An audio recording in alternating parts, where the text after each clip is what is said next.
Hello there, kia ora. Have you ever heard of the iron triangle?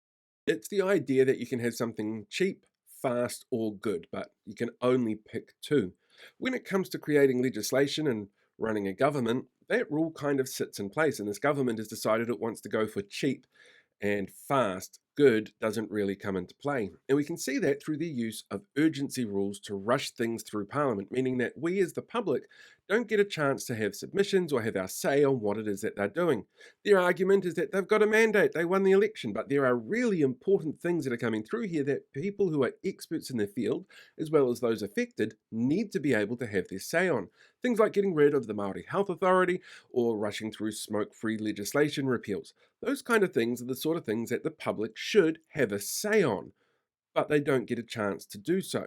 Now, urgency laws are kind of a strange thing because there aren't any real guidelines around them other than the fact that this leader of the House has to turn around and say, this is why we're doing it and rushing things through. They can extend the hours that Parliament sits, but that's pretty much it. And every government has, in their own way, used these. Sometimes you'll see it after a natural disaster, for example, where urgency laws are used to pass things like aid for an affected area, like Cyclone Gabriel last year. But that then cuts into the time that Parliament has to do other things, so other laws are pushed through under urgency to make up for that time that was lost. And that cuts into the democratic process, meaning that you don't get submissions, you don't get public feedback. This government so far has rushed through nearly 20 laws since it got into place under urgency.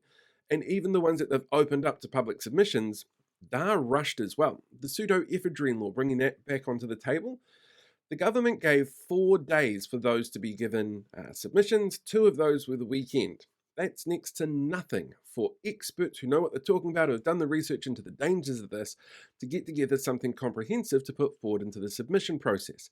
That's really problematic. And this government is choosing to rush through things that do need to have those says, things like getting rid of the Māori Health Authority, or getting rid of Section 27 cultural reports, or repealing smoke-free legislation. These are things that the public want to have a say on and can't. They're not given that option because the government has an arbitrary date that they need to make, that 100-day thing that they put in place. That's completely made up, and it has no actual impact on anything other than giving them an excuse to rush things through. Now, the other thing that needs to be remembered here, though, is something called the Vimes boots paradox. It's basically the idea that if you do something cheaply, you're going to end up paying more and more for it over the years. So something like rushing through the repeal of smoke-free legislation, well, the cost of that's going to be something like 8,000 lives lost because of that repeal. Something like the repeal of the Māori Health Authority, well, that's going to be much more negative outcomes towards Māori and Pacific Islanders from the health sector. Those are the costs. They're not necessarily a dollar value, they're people's lives.